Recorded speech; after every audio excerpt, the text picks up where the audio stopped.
So that's right, today we are back with another MCU review. Now, as you guys know, I started off with Iron Man about just over a week ago.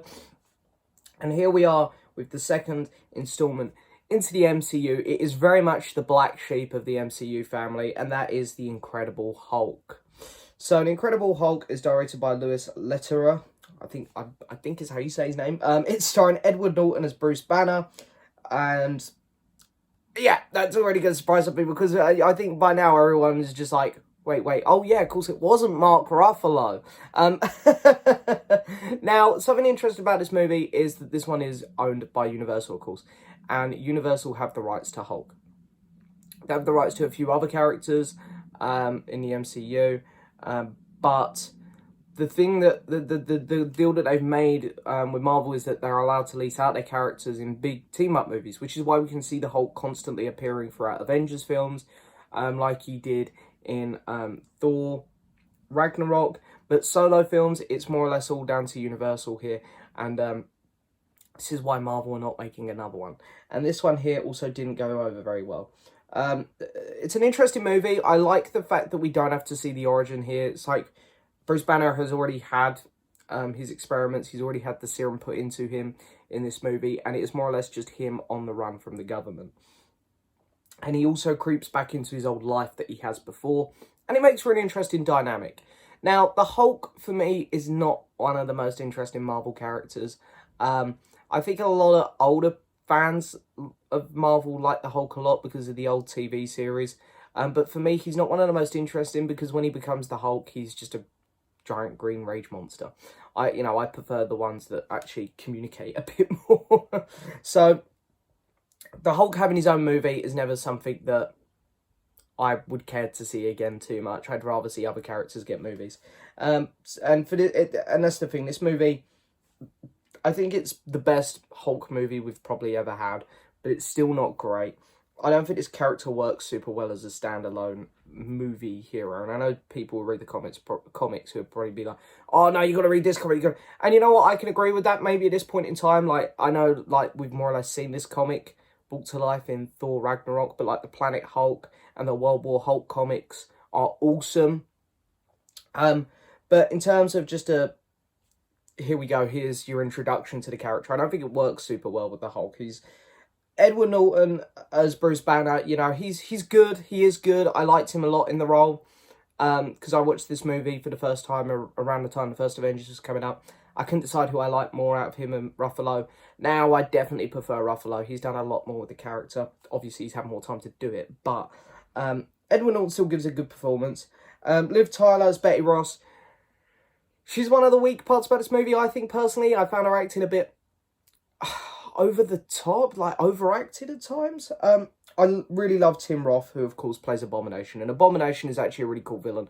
I know I said in my Iron Man review that I don't like it when movies do, oh, here's an Iron Man, and then here's another guy in a robot suit. Here's Ant-Man, and here's another guy who grows small as the villain. I know Abomination is more or less just a bigger, meaner Hulk. But I don't know if it's just because I read a lot of comics with Abomination in, and like he's popped up in a lot of video games I played. But I like Abomination. I think he's fun. And yeah, he was a good villain.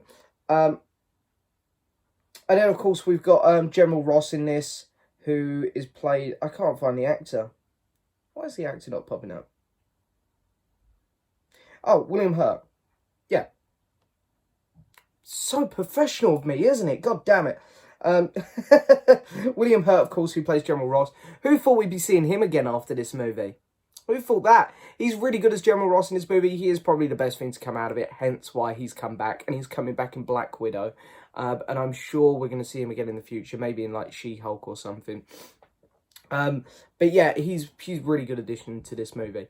That's the only problem. Whereas a lot of other movies, like when I talked about Iron Man last week, I brought up like 5 or 6 characters that I really liked. Here, it's just Bruce Banner, Abomination, and General Ross, who I really like. Every other character is just very flat, very boring, and a couple of them are just annoying. Also, the visuals of this movie, I don't like the colour palette they've really gone with here. They've done like a typical late 2000 Universal thing where they'll put this really gritty kind of tone on it. Kind of like what Paramount like doing with the Transformers. tried to make everything look a bit darker and a bit crisper, and it didn't fit in with other MCU films' looks too much. Also, the Hulk's CGI, it was okay, but then, wow, the Avengers just did it so much better. And now this one here, you can see a lot more flaws in it. But I guess my real issue with this movie is I like the first act of the movie, where it's more or less just Bruce Banner on the run. I think that's really fun. The second act of the movie is where all of the big problems lie for me, where it's kind of gets bogged down with his relationship with Betty Ross, and it's like, oh, this is not great to watch here. It's some really cringy relationship stuff, like nearly Anakin Padme Attack of the Clones level, where it's like, oh, this is not pleasant to watch. Some of the dialogue is just bad and the acting is too much. But the final act does pull it back. There's some really cool fun action sequences in there which I really enjoy. And I think this movie really does get overlooked a bit. People just really dislike it because it's the Universal movie. It's the one with a different actor, and the only familiar character there now is General Ross in terms of actor.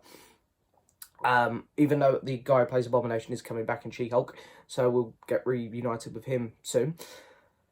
But yeah, I think this movie gets bashed on too much. People say it's the worst Marvel film.